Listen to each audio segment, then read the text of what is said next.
Have you ever uh, stood in line at a really busy, brightly lit pharmacy, just waiting to pick up a prescription, and stopped to wonder how that entire ecosystem actually functions? Oh, yeah. I mean, it's one of those things you just take for granted. Right. You just hand over a piece of paper or maybe like an electronic code on your phone, and somehow the exact medication you need is just sitting right there on the shelf. Exactly. And it's Yeah. perfectly priced, it's safely sealed, and completely secure from any tampering. Yeah. Getting that tiny little box of pills into your hands is, Mm. frankly, a staggering feat of modern logistics.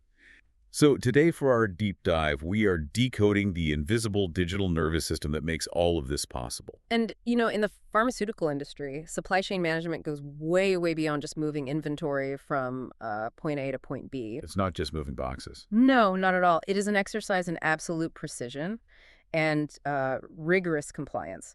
Because a single error, like a miscounted batch or maybe a delayed temperature-controlled shipment, even a tiny pricing discrepancy, can have massive cascading consequences.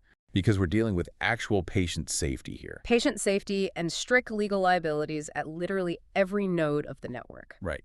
Which brings us to the core of our deep dive today. Mhm. We're looking at a massive stack of materials you sent over, architecture diagrams, technical user manuals, API documentation, and gap compliance white papers. Heavy reading. Yeah, very heavy reading. But it's all detailing this system called the APS Cloud ERP. So this is an accounting and stock control software, right? It connects the pharma factories, the massive regional warehouses, and your local neighborhood pharmacy chains, all while keeping the finances and the inventory completely airtight. Yeah, and what makes the APS architecture really compelling in these documents is the environment it's actually built for. Oh, right, the bilingual aspect. Exactly. It functions as a fully cloud-based bilingual system. It processes everything simultaneously in both Arabic and English. Which is wild. It is. And furthermore, it operates under strict adherence to international accounting standards, specifically GAAP and IFRS. So it's a highly specialized piece of software engineered specifically for this incredibly regulated landscape. Okay, let's unpack this, because managing a bilingual, internationally compliant cloud system that tracks everything from raw chemical compounds all the way to final frontline sales, I mean, that is a massive undertaking. It's huge. So before a drug can even reach a pharmacy shelf, it has to be manufactured and tracked through multiple complex stages without a single dropped decimal point.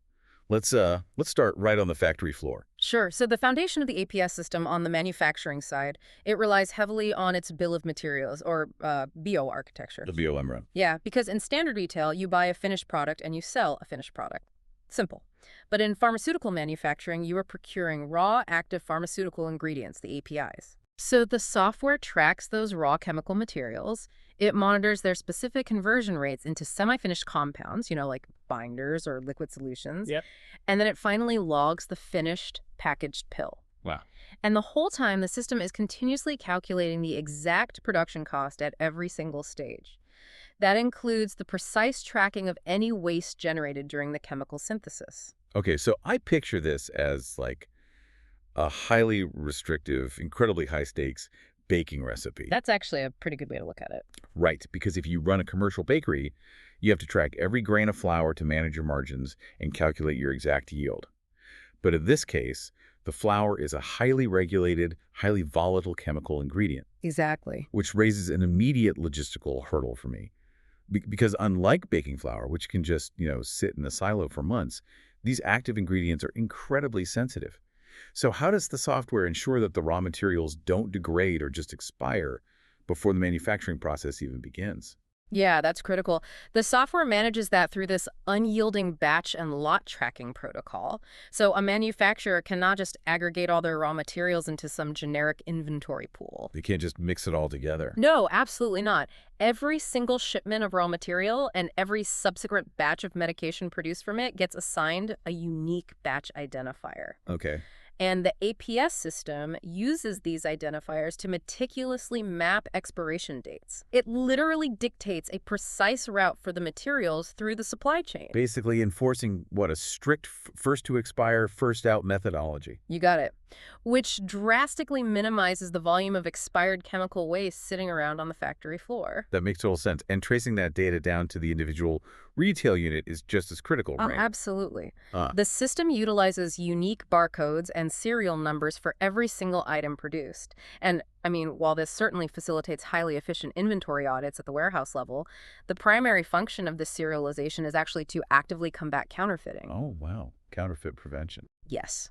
Because if a box of medication cannot be cryptographically traced back to its exact manufacturing batch via its barcode in the system, it's flagged immediately. It simply cannot be sold. Which is vital considering counterfeit drugs are, a major global health crisis right now. Massive problem. Yeah. So the drug is manufactured, it's assigned its batch, serialized, and it's sitting in a regional warehouse.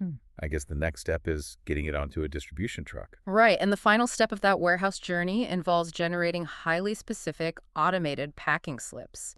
So the system outputs these bilingual PDF documents that actually automatically calculate the exact volumetric requirements. Volumetric, like how much space it takes up. Exactly. The number of bundles and cartons needed for that specific order. So it ensures that when a shipment finally leaves the loading dock for a distributor, it is packed safely, accurately, and with comprehensive legal documentation in both English and Arabic. Okay, so the supply chain is intact, the product is boxed, and it is on the move. But now it seems like we hit a totally different kind of hurdle, which is the financial valuation. Right. The money. Yeah, the money.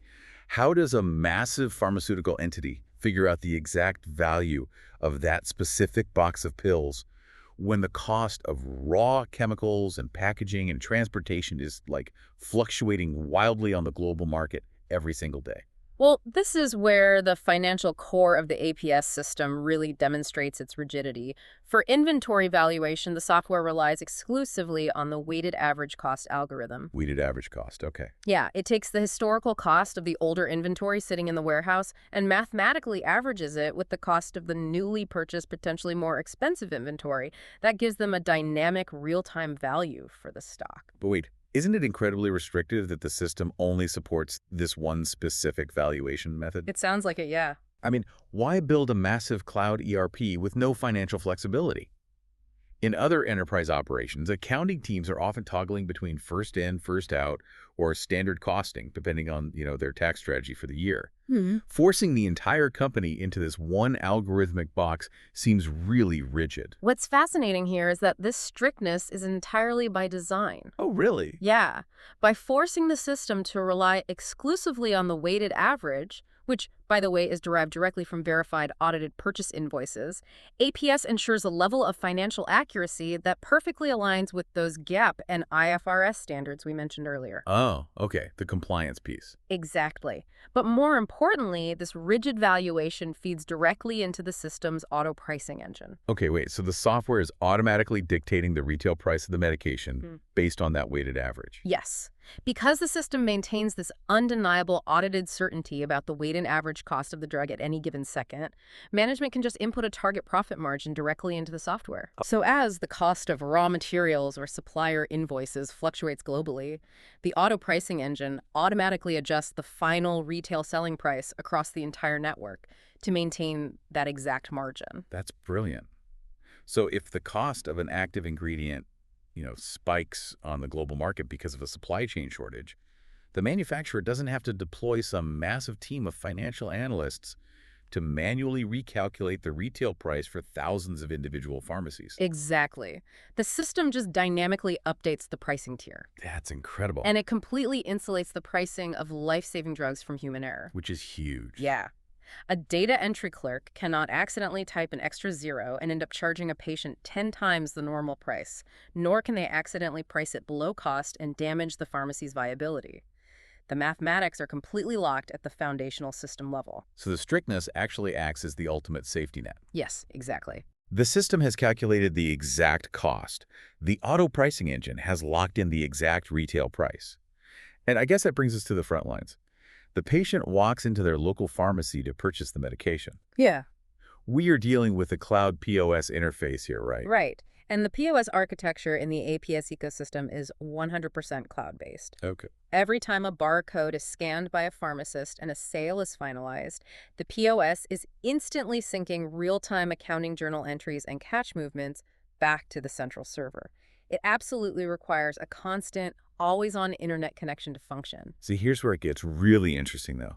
Because looking at the software architecture diagrams you provided us, an always-online requirement for a retail environment just seems like a glaring vulnerability. I know, it sounds risky. Right, like if the internet drops in a crowded pharmacy, forcing a mandatory cloud connection over a localized offline mode seems counterintuitive.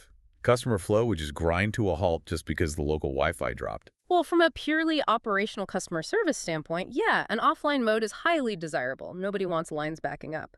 But from a strict legal and regulatory standpoint, an offline database in this specific industry is a massive liability. Because of the audits. Because of the taxes, actually. In the regions where APS operates, a constant real-time connection is legally mandated for rigid tax compliance and e-invoicing protocols. So the system has to maintain a constant handshake with the government tax authorities. Exactly. APS integrates directly via API with regional tax bodies. For example, it connects directly with the Egyptian Tax Authority, the ETA, and the Saudi Zakat Tax and Customs Authority, known as ZATCA. Okay, so it's talking directly to the government servers. In real time. When a patient purchases medication, the transaction isn't just recorded in the local pharmacy's ledger. It is simultaneously validated for tax purposes on a government server. Wow. And then the POS instantly prints these specialized, cryptographically secure QR codes right on the patient's receipt to prove the transaction is legally registered. Wait, so if the local internet is down, the system literally cannot generate that legally required QR code, meaning the sale just cannot legally take place. Exactly. Total tax and regulatory compliance fundamentally outranks offline convenience. A pharmacy just cannot risk selling highly regulated substances off the grid, even temporarily. That makes a lot of sense. The legal repercussions and, I imagine, the fines associated with unaccounted for inventory movements or tax discrepancies are just simply too severe. Way too severe. The always-online architecture basically guarantees that the government, the corporate financial office, and the local cash drawer are always synchronized to the exact same data point. Okay, so we have the flawless factory tracking, we have the lockdown pricing algorithms, and the government-audited frontline sales. But, I mean, software ultimately relies on the human workforce interacting with it, right? Of course. And moving millions of units of medication requires a massive logistical team. Managing delivery drivers out in the field, warehouse loading crews, and retail pharmacists simultaneously across all these different regions, that introduces a massive human resources challenge. Oh, absolutely. The human element always introduces the most variability, which is why APS actually integrates its HR and logistics modules directly into the core ERP. It effectively puts a digital foreman in every single employee's pocket. A digital foreman. Okay, give me an example. Take the distribution drivers. They don't report to a physical terminal to clock in for the day. The system utilizes mobile GPS tracking, which allows the drivers to clock in and out precisely from their designated delivery routes or field locations just using their smartphones. Okay, well, that drastically streamlines field logistics. But managing warehouse operations, that requires a completely different approach, right? Because you have dozens of crew members loading trucks simultaneously. They can't all just be pulling out their personal phones to authenticate their locations while they're handling, heavy pallets. Right, safety hazard. So the system deploys a worksite attendance module for exactly that environment. How does that work? A shift supervisor basically walks the loading dock with a tablet, and they log the attendance or absence of the entire warehouse crew from a single interface. It is engineered specifically for high-speed, high-volume shift management. I see. But that level of variable attendance usually creates a massive bottleneck for the accounting department. Oh, usually, yeah, it's a nightmare. Because if you have temporary warehouse workers or crews working varying daily shifts, someone in the back office typically has to, aggregate all those hours, verify them, and manually enter that payroll data into the accounting software.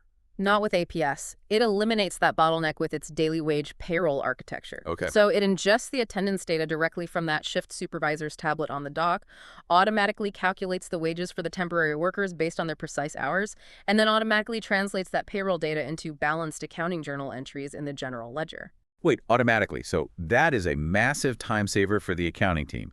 The physical act of the supervisor just taking attendance on the dock automatically updates the corporate labor costs for the day. Exactly. It completely bridges the gap between HR operations and financial reporting. And the system also includes a legal entitlements dashboard.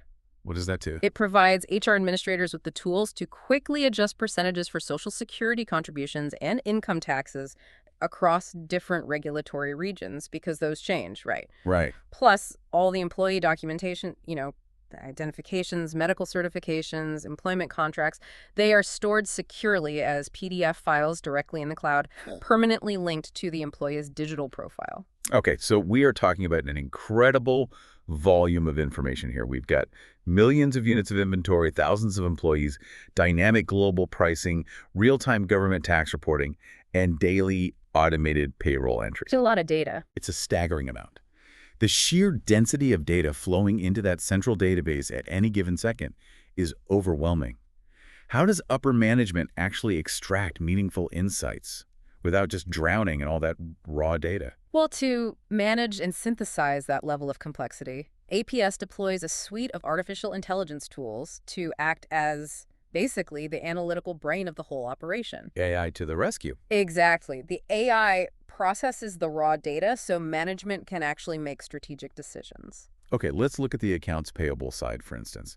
How does the AI handle the influx of unstructured data? Like, say, just a stack of supplier invoices. Yeah, the system utilizes an OCR receipt scanner, optical character recognition powered by AI. Okay. So if warehouse manager receives a physical shipment and it's accompanied by some crumpled paper invoice, they simply photograph it with their smartphone. Really? Just snap a picture. To snap a picture. And the AI analyzes the image, regardless of whether the text is in Arabic or English, and automatically extracts the supplier name, the date, the financial amounts, and the specific line items. It converts all that unstructured image data into structured data directly inside the ERP system. Oh, wow. I mean, that eliminates literally hundreds of hours of manual data entry, and it cuts down on potential transcription errors, too. Exactly. But looking at the broader financial strategy, how does the system leverage AI for, like, long-term planning? That's where it utilizes an AI cash flow forecast model. The system ingests the last 12 months of company-wide data, so every frontline sale, every payroll cycle, every raw material purchase, and it runs predictive modeling to forecast future liquidity needs. Wow, so we can see around corners. Pretty much. It provides the CFO with a timeline of when excess cash will be available and when liquidity might tighten up, allowing them to schedule massive capital expenditures or supplier payments without risking a cash flow crisis. That is incredibly powerful. And the interface options detailed in these manuals are fascinating, too. I noticed the voice commands feature. That essentially allows a supply chain manager to talk directly to the database. Yeah, the AI functions as a natural language processing assistant, so a manager can use voice commands to request specific financial reports or even ask the system to construct complex journal entries.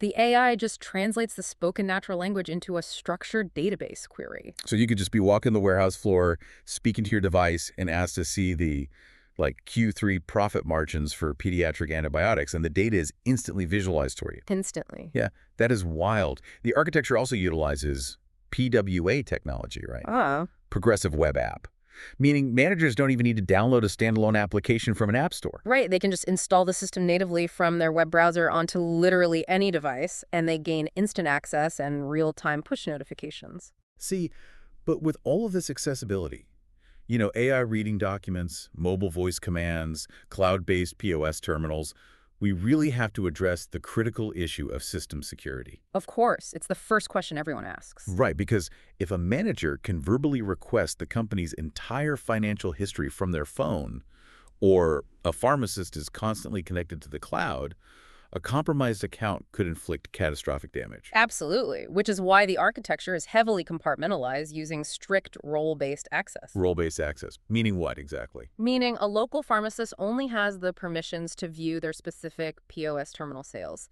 They can't see the factory data. A warehouse clerk can only view inventory quantities, but not the associated financial costs of those goods. Okay, so it's need-to-know basis. Entirely. Only top-tier management and the CFO possess the credentials to view the overarching costs, profit margins, and general ledger entries. Okay, so even if a frontline account gets compromised, the core financial architecture remains invisible and basically inaccessible. But what about the integrity of the database itself? Because we talk a lot about AI. What if the automated systems or the AI start processing incorrect data? That's where they introduce the Systems Compliance Shield. The AI doesn't just automate the processes, it actively audits them as well. Okay. So before any automated payroll draft is finalized, for example, the compliance shield scans the data for anomalies. If an employee's hours suddenly spike far beyond legal limits, or if, say, a tax bracket is misapplied across a specific region, the AI flags the error and halts the entire approval process. So it ensures automation doesn't simply accelerate human mistakes. Exactly. And furthermore, the system performs continuous, heavy-duty cloud backups, exporting the entire database as encrypted JSON files. No, wait. JSON files are essentially just raw text data, though. How is that secure if it gets intercepted? The security lies entirely in the encryption. Those JSON backups require a highly secure proprietary license key to be restored or even read. Even if a bad actor managed to intercept that raw data stream, the files are completely unreadable without the corporate decryption keys. Got it. So the patient data and financial records remain fundamentally locked down, ensuring business continuity even in a worst-case disaster recovery scenario. Okay, so to bring this all back to you listening, the next time you walk into a pharmacy and you purchase a simple box of medicine, just consider the sheer scale of the digital infrastructure you are interacting with. Because that seemingly simple transaction is actually the culmination of AI scanning bilingual invoices, satellite GPS tracking field drivers, instantaneous government tax auditing, and automated pricing algorithms working in this perfect, invisible harmony. Yeah, and if we connect this to the bigger picture, it really highlights how essential, robust, integrated systems are to the modern world. By merging factory-level chemical logistics with rigid tax compliance and advanced AI auditing, a system like APS is doing much, much more than just maximizing corporate efficiency. Right. It is applying structured knowledge and technology to eliminate disastrous human errors in healthcare, ensuring the right medication reaches the patient safely and accurately. Which is incredible. So, what does this all mean for the future? It leaves me with one final thought to chew on. Hmm. We know this AI can accurately predict 12 months of corporate cash flow, right? Right. And we know it flawlessly tracks every single frontline pharmacy sale across entire regions in real time. How long until these ERP systems evolve into public health oracles? Oh, that's an interesting thought.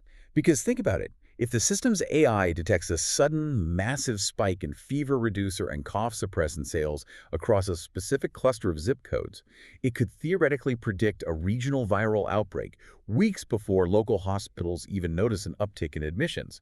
The data is already there, it's perfectly formatted, meticulously audited, and sitting right in the cloud. We really just have to start asking it the right questions. That really raises an important question about the intersection of commerce and public health. I mean, the transition from managing inventory logistics to predicting epidemiological trends, it's entirely within the realm of this technology's current capability. It definitely gives you something to think about the next time you hear a barcode scan. Thank you for joining us on this deep dive. Keep asking questions, and we will catch you next time.